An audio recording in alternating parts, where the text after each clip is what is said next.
This is the new 2009 Toyota Corolla. It has a new starting price, more room, more standard equipment, 2 engine choices, and updated styling. The Corolla really is a big deal for Toyota because over 1/3 of all of the Toyotas they sell in Canada are Corollas. To say that the outgoing Corolla was a little bit bland, it's a bit of an understatement. This new Corolla really needed to make a statement because the current sales leader, the Honda Civic, received much more avant-garde styling back in 2006. Now, this is the 10th generation Corolla. It's been made here in Canada since 1988, and the car itself was actually introduced back in 1966. That was a long time ago, Zach. Wasn't that the year that you graduated? The next year was the summer of love.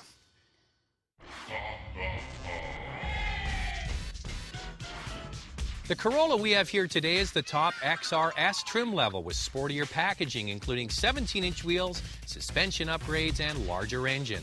There are 4 trim levels from the base CE to the LE, S, and this car. The new styling is instantly recognizable as a Toyota with glimpses of the older car and more than a passing resemblance to the Camry. This new Corolla has a wider, lower stance than the previous model, with sweeping windshield and a flowing rear window. Now, it's definitely a lot more stylish than the outgoing model, but I'd have to say the overall look is still quite conservative. The trunk is bigger by 5%, and the rear seats split and fold with the use of release handles inside the trunk. We had the 2008 Corolla last year in our compact car comparison, and it actually scored quite poorly in the standard features department. But all of that's changed for 2009. Standard equipment includes tilt and telescopic steering, auxiliary audio jack, power mirrors, active head restraints, front, side, and curtain airbags. But it's the stuff that you can't read on a spec sheet that makes the Corolla so much better. We'll start with the seats. They're wider, they're bigger, they're more comfortable. The materials used on the dash and the layout is so much better. It actually looks pretty good. The old model was very boring. The car is wider, it feels more open, and doesn't feel like a compact car. It is so much better than the outgoing model. Much better. There's plenty of space in the back seat. The flat floor makes it easy to get in and out of, and the front has tons of storage space, and the seat coverings are much better quality.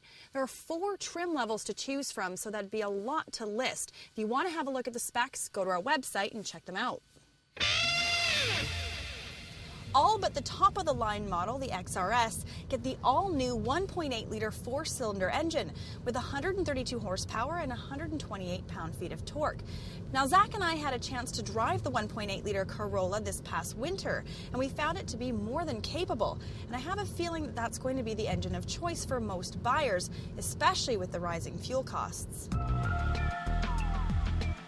This XRS model is the sportiest of the Corollas, with a sport-tuned suspension, strut brace, and 4-wheel disc brakes.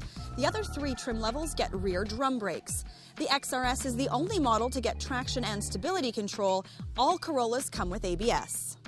The base transmission is a 5-speed manual, or the buyer can choose a 4-speed automatic. It's surprising that Toyota chose to only provide a 4-speed automatic, but the lightweight and compact design of the transmission, along with the gearing, helped to reduce fuel consumption. The Corolla is rated at 7.4 liters per 100 kilometers in the city, or 38 miles per gallon, and only 5.6 liters per 100 kilometers on the highway, or 50 miles per gallon. I find this new Corolla to be a very comfortable and easy car to drive.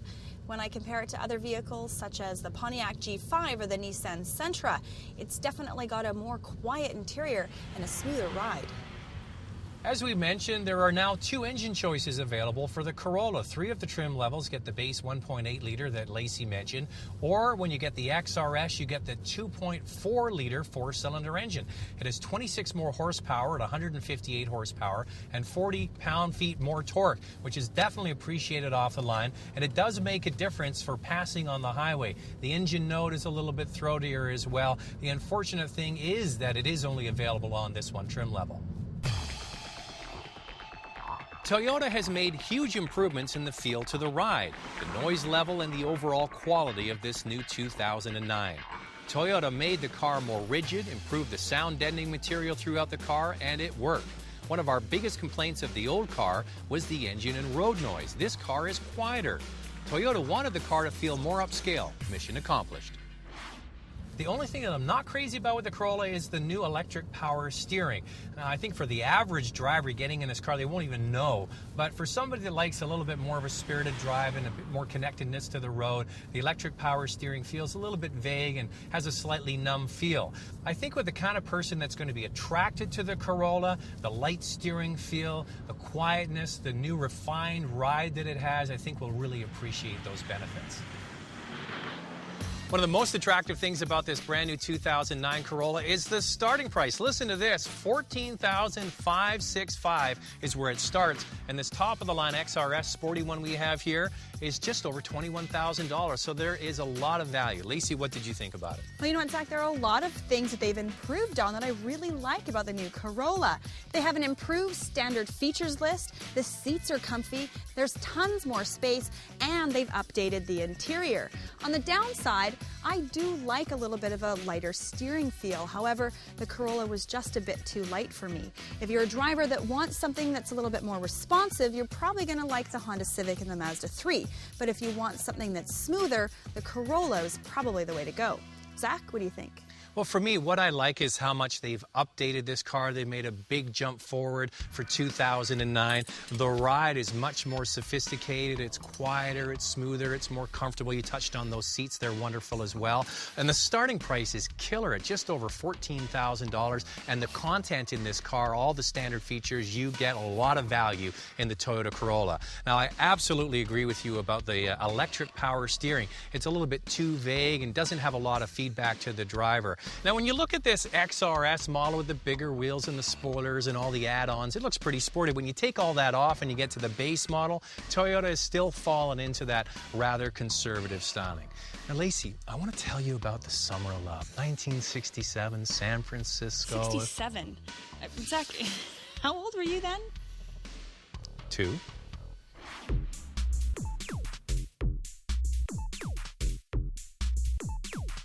For complete specs, go to our website at drivingtelevision.com.